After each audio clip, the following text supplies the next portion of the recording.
Most games in this genre open with a tutorial, a map marker, and a reassuring NPC who believes in you. Kenshi opens by dropping you in a wasteland with nothing, immediately letting a bandit beat you unconscious and then offering zero guidance on what to do next.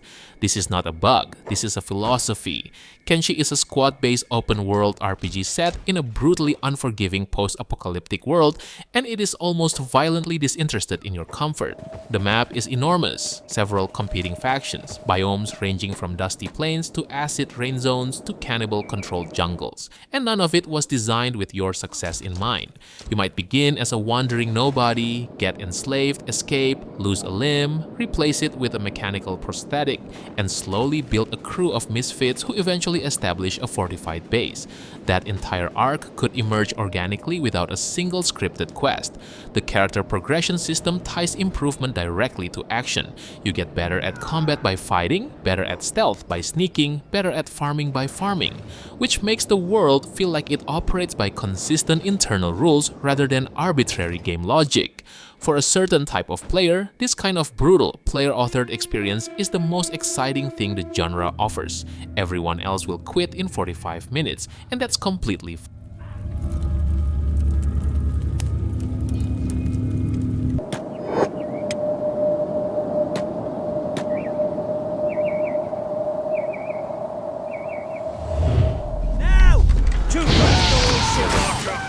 There's a reason The Witcher 3 gets name dropped in every single conversation about open world quality, and that reason is that it genuinely earned the reputation rather than inheriting it from hype. The combined landmass of the Northern Kingdoms, Velen, Novigrad, the Skellige Archipelago, and the later Blood and Wine expansion eclipses Skyrim's footprint by a significant margin, but the more relevant comparison isn't size, it's density. Every inch of The Witcher 3's world has been thought about. Abandoned villages have backstories. Witcher contracts begin as simple hunts and end with moral quandaries you didn't sign up for. The main quest is genuinely excellent, but the side content is where the game separates itself from every competitor. Geralt as a protagonist deserves credit too. He's a professional in a world of amateurs, which gives him a refreshingly grounded perspective on the supernatural nonsense constantly surrounding him. He's seen it all, he charges by the hour, and he absolutely does not want to hear about your political problems unless there's a monster involved. The writing respects the player's intelligence throughout, and in a genre full of chosen ones and world-saving prophecies, that restraint is more valuable than any map size.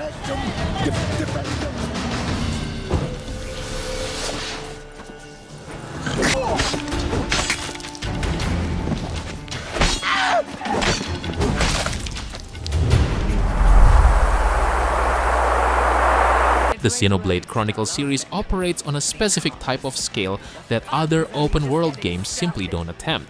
It's not just that the worlds are large, it's that they're conceptually enormous in ways that reframe your understanding of what you're walking through.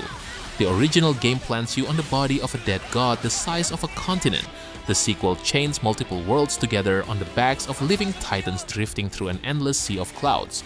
The third entry connects the timelines of the previous two and builds yet another layered world on top of them. Each map in any of these entries would comfortably fit Skyrim inside it and still have room for 2 or 3 more Skyrims, which is either a flex or a warning depending on your available gaming hours. The JRPG combat systems are deep and highly mechanically rewarding, built around party synergy, chain attacks, and skill customization that expand in complexity at a pace that feels generous rather than overwhelming. What makes the series genuinely special though is its storytelling ambition. These games swing hard at big philosophical and existential ideas like memory, identity, the nature of fate, what it means to live in a world designed to end, and they earn those swings more often than not. Xenoblade is the rare franchise where the scale of the world and the scale of the ideas actually match.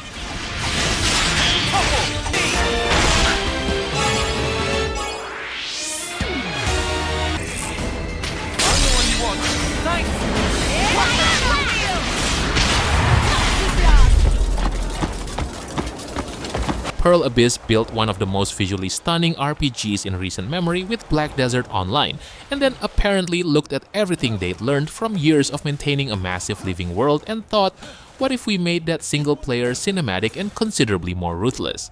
Crimson Desert is the answer to that question.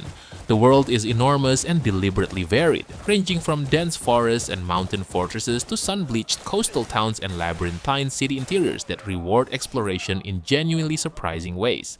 Combat is the kind of visceral, weight-heavy action that makes every encounter feel earned.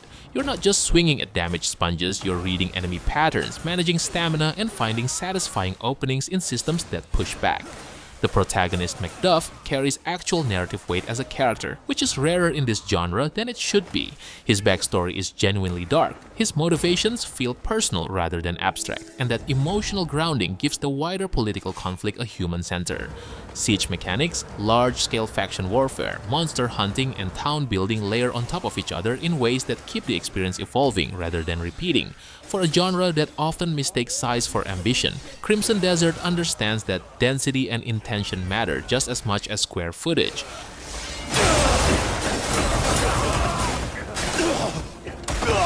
I'll track you down.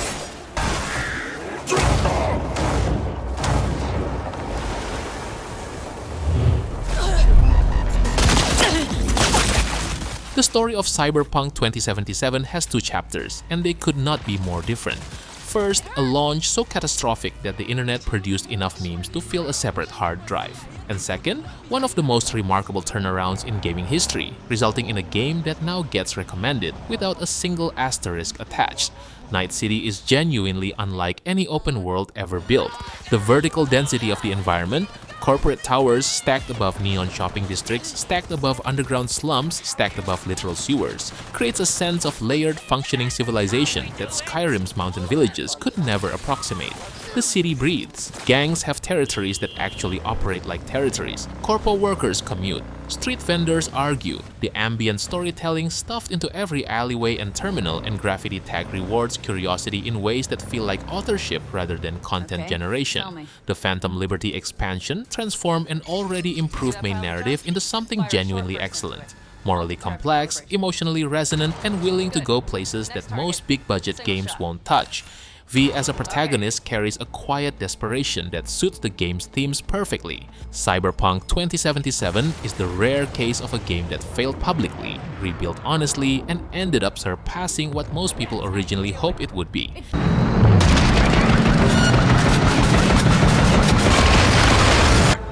This isn't about you.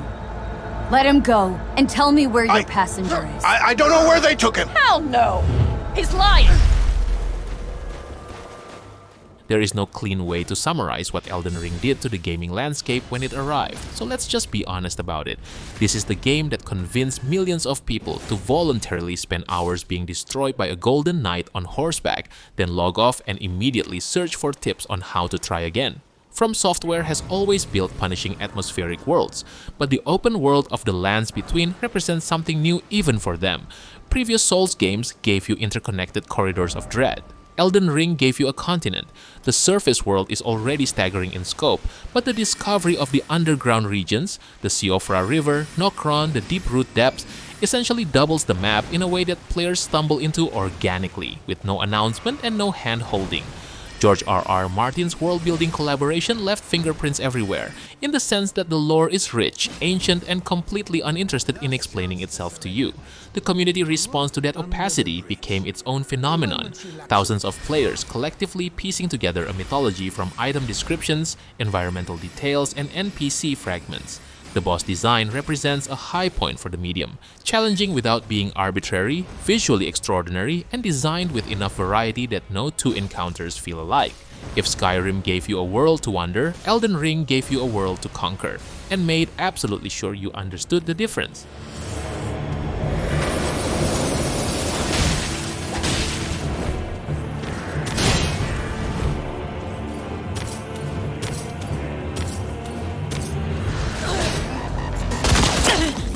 Alright boys, I think that's it for today. I know that there are other games that I haven't mentioned yet, so how about sharing your favorites that probably deserve the spot in the comment section below. Don't forget to like the video and make sure to subscribe the channel if you don't want to miss another great list. Thank you for watching and have a good day. Peace!